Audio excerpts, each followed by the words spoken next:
Good morning, everyone. Thank you for joining us for this morning's TFC Media conference call to introduce you to Clint Irwin, who, as you know, was acquired by the club in a trade yesterday. Joining us this morning is Toronto FC General Manager Tim Bezbatchenko, as well as Clint, who is on the phone from Colorado. Following some brief opening remarks from both Tim and Clint, up to media questions, we just ask that you kindly state your name and media affiliation prior to asking questions, if you would, please.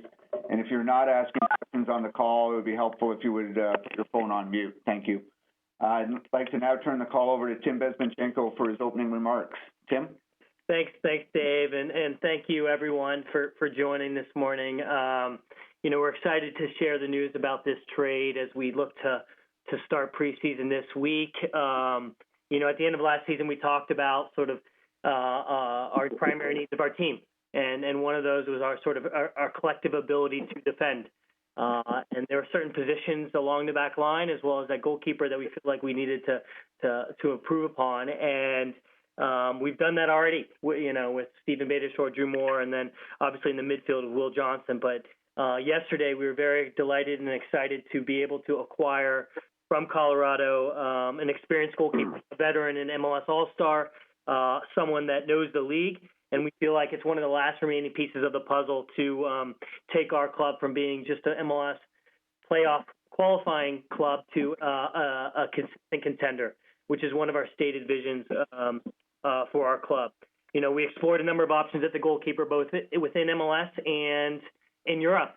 And at the end of the day, we felt that Clint was both other options. And he seems to really fit with what we're trying to do at our club, both on the field, but also culturally and with our fans. Obviously, Clint played with Drew, so there's some familiarity there already with some of the, at least one of the players, the new players in our team, and we think that chemistry obviously help us. And I already spoke to some of the accolades that Clint has brought. He's going into the prime of his career, and we're just excited to bring him in and get him into market. And with his experience in Canada, we think it'll be a quick transition process. So with that, Clint, I'm going to flip it over to you for some comments. Thanks, everyone. Thanks, Tim. I'm very excited to get to Toronto, and I'm thankful for Toronto for executing the trade with Colorado, and more importantly, I'm thankful for Colorado for placing me in a great situation. I know there's been a little turnover in the roster with Colorado, and I understand that it seems like they're gearing up to make a big move, and unfortunately, I'm one of the casualties of that. But at the same time, I'm thankful to the Rapids organization for finding a great spot for me and placing me in a position to succeed, because I know in MLS with some of these trades, sometimes that's not always the case, and you can end up where you might not want to be, and that's definitely not the case here. I'm very happy to be in Toronto. I want to help this team compete for trophies, like Tim said, and I want to represent the city in a way that the fans are going to be proud. I'm familiar with Canada from my time in the Canadian Soccer League, and I think it's going to be a quick transition.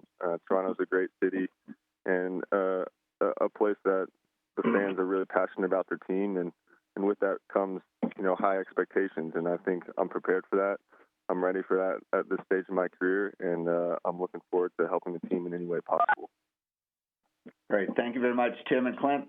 We'll now open up to media questions. Again, as a reminder, if you wouldn't mind just stating your media affiliation and name, that would be helpful.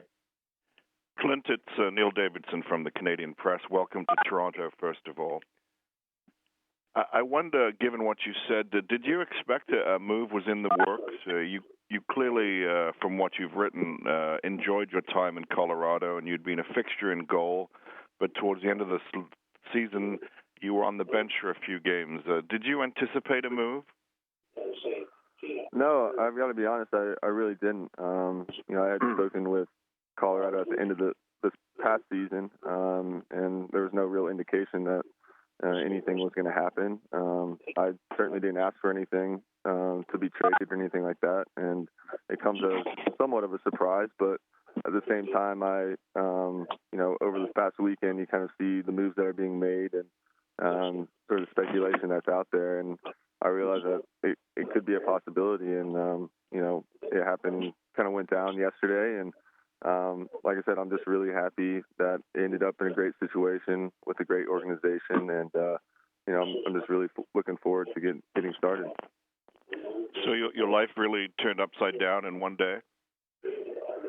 Yeah, a bit. I'm just kind of, I'm flying into Toronto on Wednesday, and then, just trying to get everything sorted. I think I've got the preseason schedule from Toronto, and it looks like we're traveling quite a bit. So it's just a matter of getting all those things sorted. And so far, the organization has been great, and just trying to get those logistical things figured out. And I think it's going to be a quick transition. And this is just the life of an MLS player.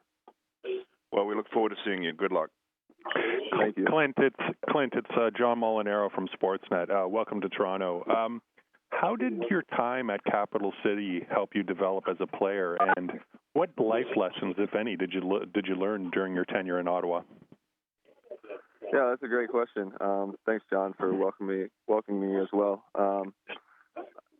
Capital City is one of those. It was a startup club, and it was his first year, and I think the Canadian Soccer League, it's a league that gave me the first opportunity to play, and I'll always be thankful for that. I'll be thankful for Neil Malhotra, who was the owner there, and Sean Harris, who was the coach, for giving me the opportunity to play. And I think that without them, I probably wouldn't be here. My career would be over. I didn't have anywhere else to play, and you got to be thankful for those opportunities. There's definitely some tough times, as there are in most minor league sports, but I'm thankful that they helped me to continue my career and give me that first step to trying to reach where I wanted to go. And did you learn any sort of life lessons away from the game during your time there? Because it sounds like you had, it was a difficult period. Yeah, it definitely was. I mean, there's a lot of things that you learn just in terms of perseverance and hard work and really just trying to keep the faith, because there's times where you think, wow, I'm playing on, a field out in London, Ontario, and there's 10 people watching this game. How am I ever going to make it to MLS or, to wherever you want to go? And then, a couple of years later, you're playing in front of 40,000 people in Seattle, and it's a little surreal at the time, and it kind of grounds you, and it's one of those experiences that I will always remember, and you remember where you've come from and where you're trying to go. Great. Thank you.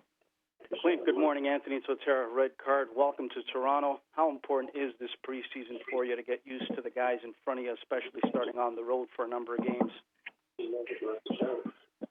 Yeah, preseason is going to be really key for us. I think there's some new faces on the back line. I'm familiar with Drew Moore, but like you said, Steven Beitashower coming in, and Josh Williams, and some of the other guys there it's going to be an important time to mesh. But I think, I've got experience with that. This past year in Colorado, we played a number of different combinations in the back four, and we're able to produce some good results in terms of defensively. So I'm prepared for lots of different faces, and I'm looking forward to getting to know the guys and developing that chemistry on and off the field. And lastly, how important is it for you to get out in the community and help out with the young kids? Yeah, I'm really looking forward to that. That's one of the things that I've really noticed about Toronto is how embedded it is in the culture and the community of Toronto. I think that, as much as I can contribute on the field, I look to contribute just as much in the community and really becoming a part of the fabric of the city. It's one of the things that I've loved about Denver, and it's something that I will try to continue in Toronto.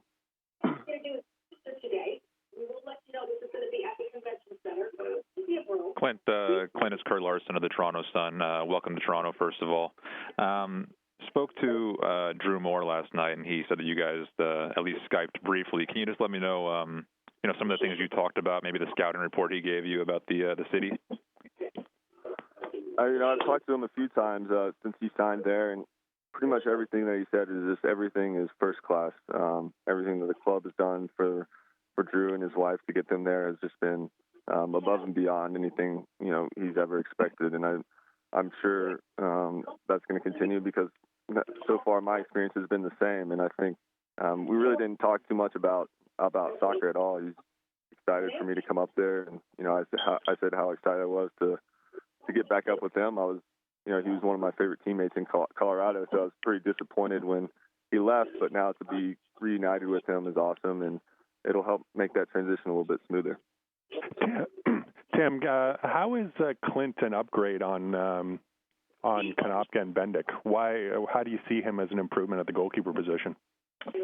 Yeah, John, that's a good question. First of all, I want to sort of avoid goalkeeper's tough situation, tough position to sort of just compare because what I would say is I want to be fair to Chris and Joe, who served this club and served it well, and they're good goalkeepers in their own right. The way I would frame it is more as, we felt we needed to change direction. Maybe it had to do with the chemistry of the back line, but something was off last year. Collectively as a unit between the back line, the probably defensive midfielder and the goalkeeper, and we felt like we needed to make a change and have a fresh start. And we look at what he has done. It's difficult to say that he's not one of the top goalkeepers in the league, and we feel like with the players in front of him, we can even help him to some degree. Hopefully, be an all-star every year. And that's what we plan and hope. We want to be a contender, and we want all of our players to be successful and to be in the sort of top 10, 15% in their position. We do think it's an upgrade. We think it's an upgrade because we feel like the chemistry wasn't quite there last year, and all signs to us doing our homework is that Clint's the right person to man the job between the posts for us. And do you see Alex and Q as battling for the number 2, or is the plan to bring in another backup? I think we're comfortable with Q and Alex being the number 2s. If you look at some of the best goalkeepers around the world and within the league, a lot of them started being starters and when they're around 20, 21, 22. And so, look, they're going to battle it out. They were with TFC2 last year, and they were sort of the third strength. And the most important thing in the culture that we're trying to create here is that there's competition for every position. I don't care who you are. You have to earn your spot. That's goalkeeper, and that's for the forward position. So obviously there are some positions that are more difficult to win over, but we need that competition for us to continue to progress as a winning organization. Great. Tim, good morning, Anthony. Are you done shoring up the back line, or are you still looking? I wouldn't say we're done. I wouldn't say we're looking. I would say people always say, "Are you done?" And I say, as a GM, I don't think you're ever done.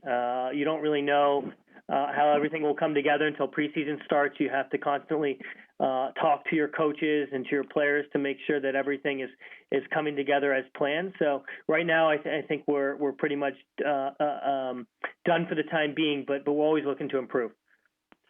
Clint, it's Neil Davidson from the Canadian Press again. You had to show a lot of perseverance to find steady employment in soccer after your collegiate career. And you played in USL and CSL and had tryouts. Did it ever get to the point where you wondered whether this was ever going to work out for you? Were you ever pondering a change in careers, or were you always confident that you'd find the right match? Yeah. Well, I was always confident in my ability. What I necessarily wasn't confident in was whether I would get a chance or whether I would be seen. And I think over the past 3 or 4 years, the scouting has gotten a lot better in North America in terms of finding players. But I think at the time it was a little bit hard to break in. I was going to open tryouts and trials and trying to get seen because that was the best way for it to happen. I think now there's a lot more opportunities for players in the USL, definitely with TFC2 and a lot more teams in USL is the bottom line, and more jobs for guys. But yeah, at the time, it was around after my second year as a pro, I had a good job opportunity off the field, and it really kind of came to a head as to whether I really wanted to keep going. At the time, I didn't really have much of a career in soccer to look forward to. I didn't really have a team or any opportunities, but I ended up kind of quitting my part-time job and just pursuing soccer full-time, not knowing what was out there. I just kind of wanted to do it and see how far I could go without a safety net or a backup plan to lean on. And I got a call out of the blue from the Rapids to come into preseason as a trialist, and ended up signing after the season. And I guess you can say it was a good decision, but I understand that sometimes it doesn't work out for players, and I'm just thankful that I was found and was given an opportunity, and especially another one here in Toronto. So looking forward to it. Thank you. Clint, it's John Molinaro again from Sportsnet. Was there a goalkeeper either growing up or when you were playing in the lower leagues that you sort of admired or kind of patterned yourself after? Yeah, it's a good question. Growing up as an American goalkeeper, you're always have eyes on whoever's in net for the national team at the time. And when I was growing up, that was Brad Friedel and Casey Keller. And so those are two of the guys who I watched the most. I wouldn't necessarily say I modeled my game after them. I'd say, I guess, my game and probably more so my body type and the way that I move around the goal, I would say is more, I liked watching Edwin van der Sar. But, the American goalkeepers I really respect just for sort of the path that they blazed, going over to Europe and being successful there, and just being invested in the American game, as you see now with Brad Friedel. Being the U17 coach, and Casey Keller being involved as a goalkeeper coach with the full team. I think those guys have set a great example for goalkeepers in this new generation. Gotcha. Good luck in Toronto. Thanks. Thank you. Clint, it's Kurt from the Toronto Sun again. I'm just wondering what the players' perception is of playing in Colorado. It's an organization right now that takes a lot of outside heat with the coaching staff and the owner not investing in the club. Do the players feel that? And is it difficult to play in a place like Colorado right now? I don't know if that's necessarily a fair characterization. It's not difficult to play soccer really anywhere. We got to realize that we're getting to play the game that we love, and it's still a game, and as much as it is a job. I wake up every morning thankful that I'm able to play, and I'm able to play soccer for a living. That's really just amazing because I know I was close to not having that. But I think, there has definitely been a shift in MLS over the past probably 4 or 5 years, and there's been clubs at the head of that shift, Toronto being one of them, really pouring the resources in to be committed to winning and showing real clear ambition in terms of where they want to go, not just in North America, but in the world. And I think, for Colorado, it's time to kind of catch up and join that shift, because this is where MLS is going, and, it just needs to happen, and for the league to be strong. And Colorado is a part of that league and needs to be part of, MLS going forward, because I think Denver is an amazing soccer market. The correspondence that I've had over the past couple of days with fans and, people who support the team, the supporters are there and they want to see good soccer and they want to see a winner. And I think it's, Colorado just needs to find a way to do that. All right. Thanks. We'll see you when you get here. Clint, one more from Neil Davidson here. I know you're looking forward, not back, but do you think that Colorado is going to end up with a marquee goalkeeper, as the speculation has been? I really don't have much inside info on that. From what I can tell, I guess now on the outside and, over the past weekend, it seems like they're amassing assets to make a move of some sort. I don't know if that's a goalkeeper or another position. I don't really have much insight on that. I hope it's a good signing for the sake of the club, because the club's meant a lot to me in the past 3 years. But at this point, I'm a Toronto player, so I'm watching as much as I am to prepare for when we play Colorado, which is pretty early. And can I ask, are you married? Do you have a family? Will you be coming up alone, or a family with you?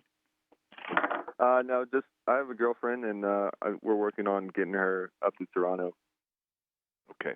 Thanks again. Clint, Anthony Sotera, Red Card again. For me, how important is it that the fans know that you're here and you want to be here and you want to change things that happened in the past in that position with solid performances at the start of the season? Yeah, I mean, for the fans who are out there who might be reading or listening, I'm committed to winning. I'm committed to excellence. My approach is not going to change, and I'm a hard worker. I want to help this team win, and I think goalkeeper position is one where sometimes saves are not the best measure of what a goalkeeper can do. It's a lot of it has to do with the presence in net and the feeling that you transmit to your teammates, and that's sort of where I think my strengths are, and what I hope to bring to the team is to bring that feeling and that security to the team, and just provide a platform for many of the great players on this team to show what they can do on the field.